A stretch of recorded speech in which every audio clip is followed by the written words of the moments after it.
Hello students, let's start the next point in your topic. आपल्याला आता पुढचा भाग बघायचा आहे नायट्रोजन सायकल. आपण कार्बन सायकल, ऑक्सिजन सायकल पाहिलेली आहे. त्याचबरोबर आता आपल्याला पाहायचं आहे ती नायट्रोजन सायकल आहे. बघा, नायट्रोजन सायकल आहे म्हणजे नायट्रोजन चक्र. बघा काय सांगितलेलं आहे. कॅन यू रिकॉल हा भाग स्किप केलेला आहे तुमच्या ह्याच्यातून, सिलेबसमधून काढलेला आहे. बघा, nitrogen form 78%, that is the maximum portion of the atmosphere. वातावरणामध्ये नायट्रोजन हा 78% आढळतो. It is a necessary for maintenance of the cycle of the nature. निसर्गामधील जे चक्र असतं ते मेंटेन करण्यासाठी ह्या नायट्रोजन सायकलची गरज असते. The circulation and recycling of the nitrogen gas into the form of the different compound through various biotic and abiotic processes in nature is called a nitrogen cycle. अगदी सिंपल अशी definition दिलेली आहे. काय आहे? The circulation and recycling of nitrogen gas. कशाचं circulation होत आहे, कशाचं रिसायकलिंग म्हणजे पुनर्चक्रीकरण होत आहे, तर नायट्रोजन गॅसचं. कशामध्ये? Into the form of the different compound. वेगवेगळ्या कंपाऊंडमध्ये, संयुगांमध्ये त्याचं काय होत आहे? सर्क्युलेशन आणि रिसायकलिंग होत आहे. थ्रू कशाद्वारे होत आहे? Through the various biotic and abiotic processes. बघा, सिंपल आहे. Circulation and the recycling of the nitrogen gas into the form of the different compound. Nitrogen गॅसचं सर्क्युलेशन अँड रिसायकलिंग होते कशामध्ये? इंटू द डिफरंट कंपाऊंडमध्ये. कशाद्वारे? Through the various biotic and abiotic processes. जैविक किंवा अजैविक प्रक्रियांद्वारे होत आहे. In the nature is called, ह्यालाच आपण नायट्रोजन सायकल असं म्हणत आहोत. All the organism participate in nitrogen cycle. सगळे जे ऑर्गॅनिझम असतात नेचरमधील, हे पार्टिसिपेट करत असतात, भाग घेत असतात नायट्रोजन सायकलमध्ये. It is an important component of the proteins and nucleic acid. Protein म्हणजे प्रथिने आणि न्यूक्लिक ॲसिड, न्यूक्लिक आम्ल जे असतात यांच्यामधील सगळ्यात महत्त्वाचा असा नायट्रोजन एक भाग आहे. As compare to the other elements it is inactive and does not easily combine with other elements.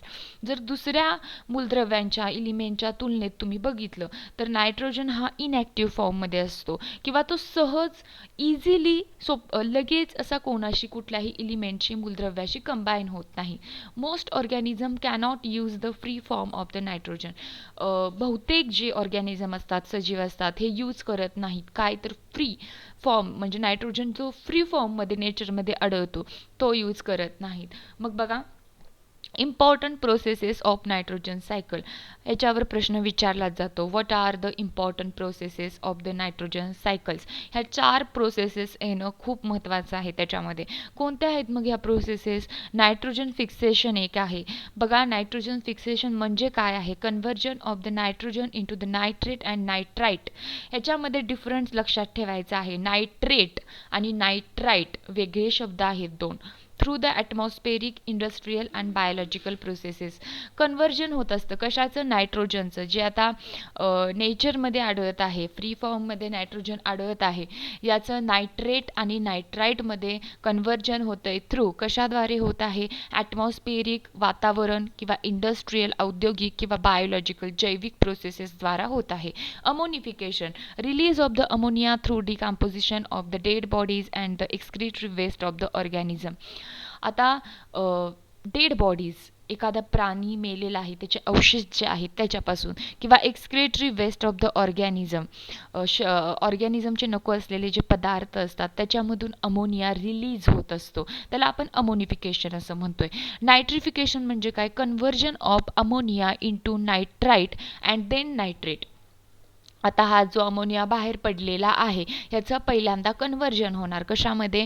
नायट्राईटमध्ये, आणि नंतर त्याचं कशामध्ये? नायट्रेटमध्ये कन्व्हर्जन होणार. Denitrification, conversion of nitrogen compound into gaseous nitrogen. बघा, आता कन्व्हर्जन होणार कशाचं? नायट्रोजन कंपाऊंडचं. कशामध्ये? गॅसियस नायट्रोजनमध्ये. हे झाले 4 एकूण processes, 4 important processes in the nitrogen cycle. ह्या सगळ्यांना माहीत असल्या पाहिजेत.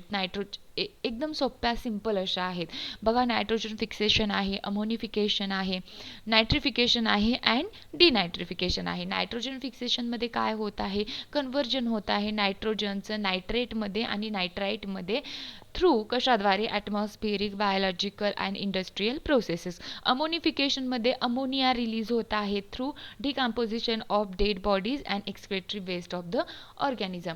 नायट्रिफिकेशनमध्ये काय होत आहे तर conversion of the ammonia into the nitric and then nitrite and then nitrate. डिनायट्रिफिकेशनमध्ये काय होत आहे, conversion of the nitrogenous compound in the nitrogen gaseous nitrogen.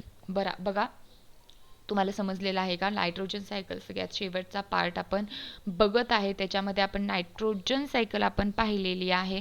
Simple आहे, ह्याच्यावर प्रश्न विचारला जातो तो ह्याच्यावरच विचारला जातो की कोणकोणत्या प्रोसेसेस आहेत. हा एक one of the important part आहे या टॉपिकमधला.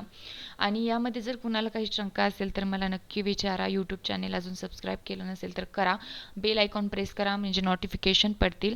काही शंका असेल तर जरूर विचारा. थँक्यू.